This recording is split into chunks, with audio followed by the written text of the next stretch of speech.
So I want to say right out of the gate, I love Dark Souls, the board game. I love it tremendously. I play it at least once a month, either solo or with friends. And I say that because I'm going to be using it as an example.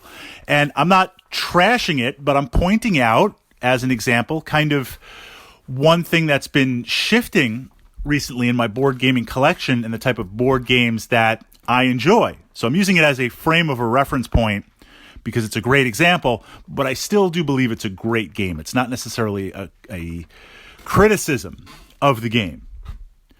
So this idea, we have a narrative of board games that we like to play. Maybe for you, that's Euros. For me, if you've been following my channel, you know it's dungeon crawlers.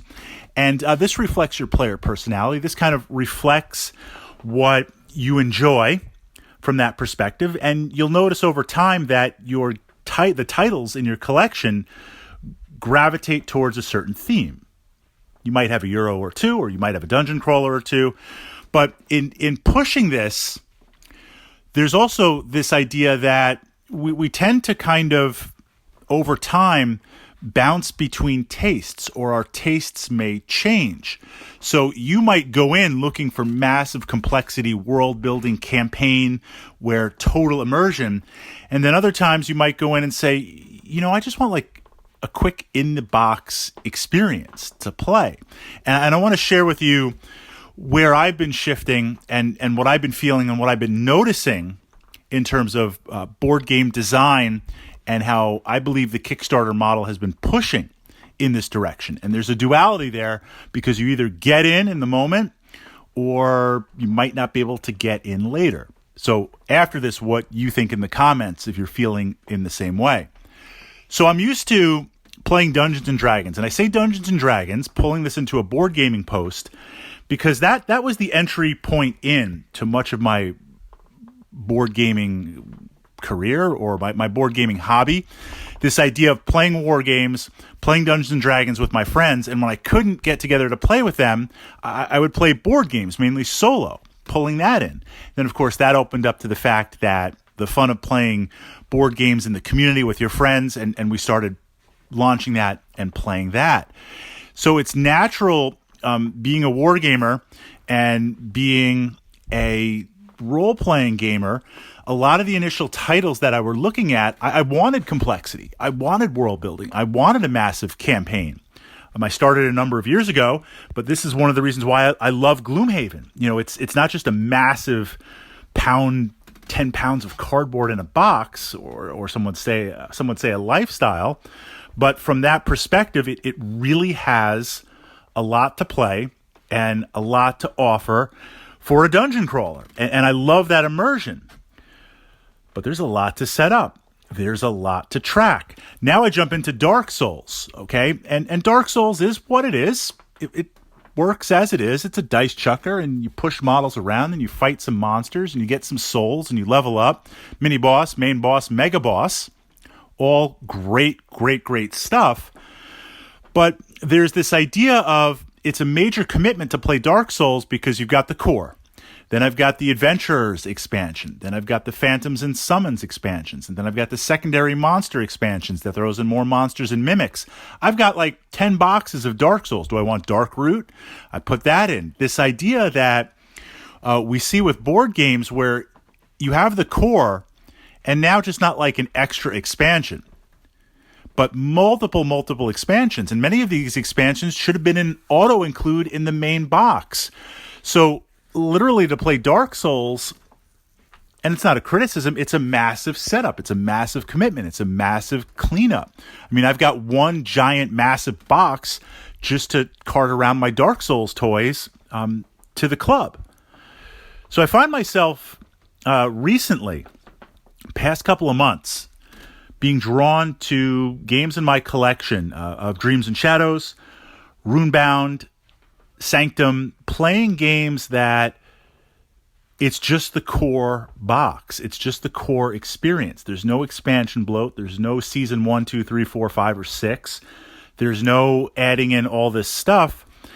Yes, it might not have all the flavor or all the opportunities or all the expansions, and nothing says, like with Dark Souls, I have to mix in all the expansions. But if you have it, you want to play it, there's something interesting and there's something satisfying about being able to sit down for a quick experience of an hour's worth of gameplay. I can pull the box out, set it up in 10 minutes, 5-10 minutes, even, taking into account if it's a Fantasy Flight title. You've got 1 million tokens. Play it, get that experience, and put it away. So I've found my tastes have shifted to something a little more simplistic, something a little bit with less heavy lifting. And that's not to say, of course, the examples that I offered of Dreams and Shadows has a lot of tactica to consider, a lot of complexity points with how it plays. But it's very, very compact, it's very, very streamlined, and it does exactly what it says in that capacity. So I find myself looking at titles, and especially on Kickstarter, that want to present that as opposed to just massive miniature dumps or massive expansions just on the bloat side. Now jumping into Kickstarter, and this is where then I'm going to turn it over to you guys for the archives.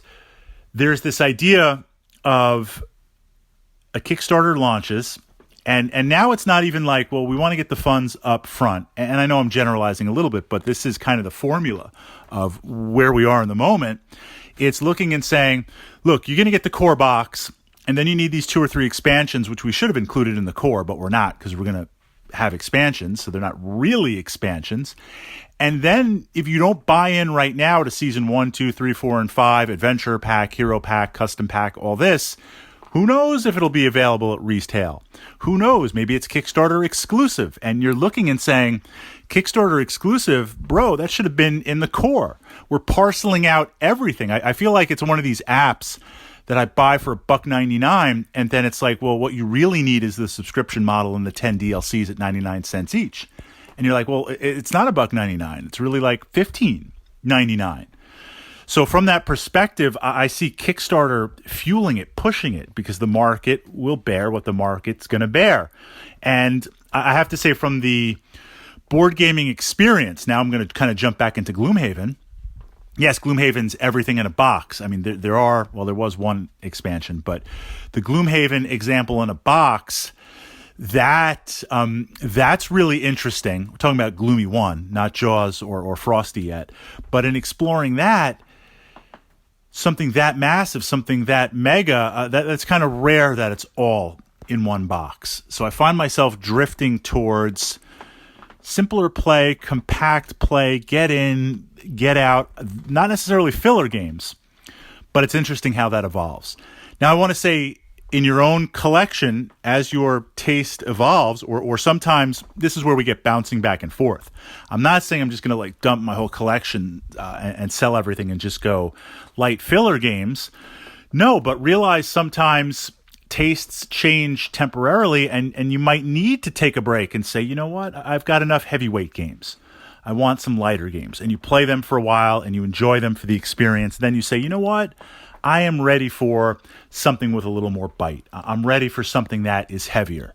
And then you explore it from that perspective. So a lot of different opportunities, a lot of unique opportunities to play, to enjoy, and to explore.